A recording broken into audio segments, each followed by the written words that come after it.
Hey guys, welcome to fitnesshabits.com. Today we're talking about stress. What is it? What's the problem? And the 3 best solutions to give you guys a better wrap on your life. Now, I'm a merchant mariner by trade. I work on ships, and I can tell you firsthand that stress hits people in a lot of different ways. Now, if a ship's going down and you're in the middle of the ocean, put yourself in that situation. You are going to hyper-focus. You are going to be pumping with adrenaline, and you are not going to be able to think about anything else except, of course, your survival. Now, some people do not have a handle on this, and likely, unfortunately, could end up causing them their lives. And other people do have a wrap on this and are actually able to save people like that. So we want everybody to be more in this category of leadership, being able to handle stress on a daily basis.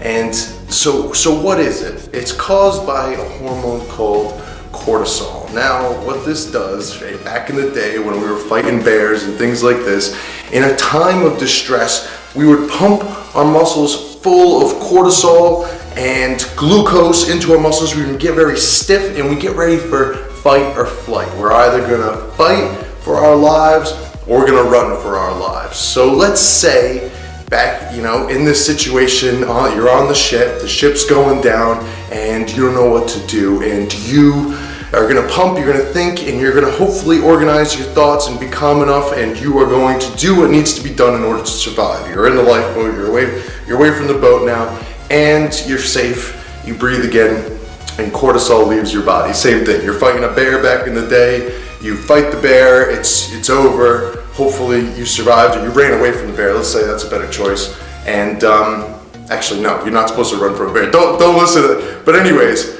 the point is, once you get to safety, cortisol leaves your body, you breathe and it returns to normal. Now this is a very good thing, and so cortisol helps us survive in those situations. However, it comes at a cost. It takes a lot of energy to use that adrenaline and to use that glucose and to focus in on things so hard. It takes a lot out of us. So where do we get that energy from? Well, our immune system shuts down, our fingernail and hair growth shuts down, our digestive system, certain parts of it shut down, and we all kind of hyper-focus onto survival at that moment. This is okay for a short period of time, again, because surviving is better than worrying about our immune system working properly. However, in modern day, we have a problem. Cortisol finds its way into our system every single day, every single minute, for 99% of people out there.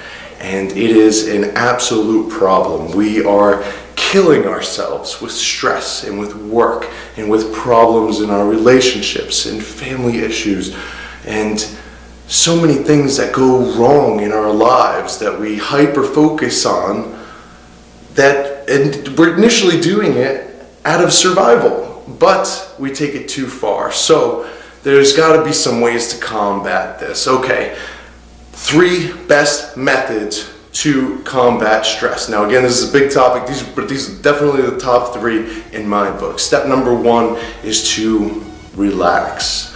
Dale Carnegie said it best.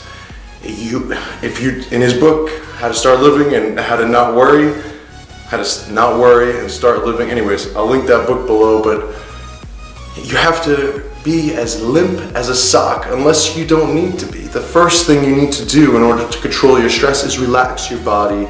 Your mind will follow, and therefore you will become under control. And part of this is also breathing properly. Do not breathe like this, but breathe like this. I'll show you. Breathe through here. Now I know it seems weird, but notice how my upper chest isn't moving. Now this is forcing me to breathe all the way to the deepest part of my lungs. I'm filling my lungs, I'm getting tons of oxygen, and it feels great. And you just, if you're standing there throughout the day, the first thing you can do right now, I can guarantee you for 82.5% of you watching this right now, drop your shoulders. Drop your shoulders. Relax. get it under control. Step number 2, to have a goal or be part of something bigger than yourself. You have to keep busy, and the only way to do that is to have something bigger than yourself that you're contributing to, that you believe in.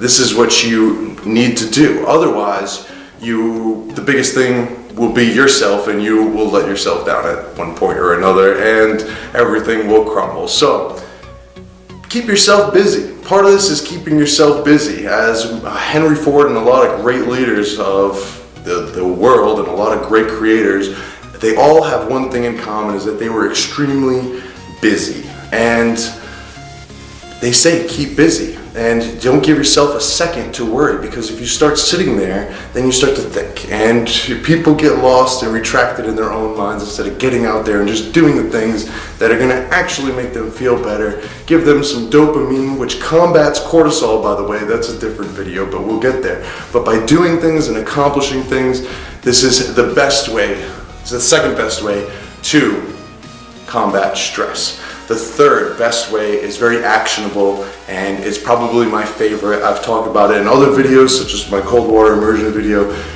but let's talk about eustress. EU from the Greek meaning the good, as opposed to distress, which means bad. This is the bad stress that puts us in fight or flight mode, and eustress is the stress that helps us grow.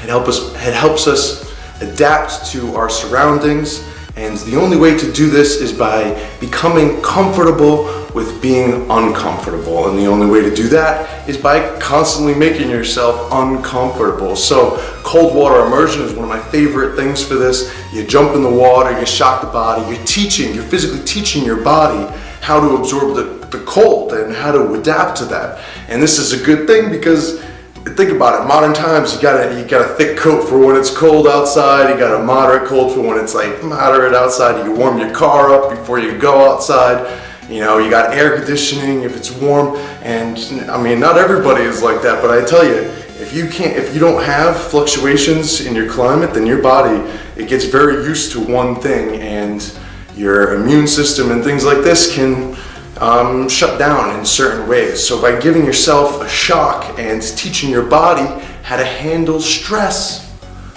when it comes time where actual stress floods your system, you say, man, this is not as bad as being in 30-degree water, Fahrenheit water, 0 degrees Celsius water. It's just not as bad, and so you can handle it. You can get your breathing under control. You can relax. You can think about your goals. You can organize yourself so that no matter what you're doing, you're contributing yourself towards your goals, and everything that you do is coming forward with you. And you can jump in some cold water. You can lift weights. This is good eustress as well. You can read a book that's difficult to understand. You can do a stretch. You can do anything that forces you to regress into your own mind and gain self-control, something that makes you uncomfortable. Anything, really. So, hopefully these 3 tips will help you, and I highly recommend giving them a shot today so you can experience the results for yourself, specifically eustress. You will experience the benefits right away, I promise you. And hopefully the next time that you get fired or you have an argument with somebody, you'll be able to ask yourself, what's next? As opposed to being inside your own head and, I don't know what to do. You compose yourself, you say, what's next? And these 3 tips, I can pretty much guarantee will help you get there for sure. I hope this helps. I'm Ryan Frost. This is fitnesshabits.com. We'll see you on the next one, guys. Till then, make it a habit.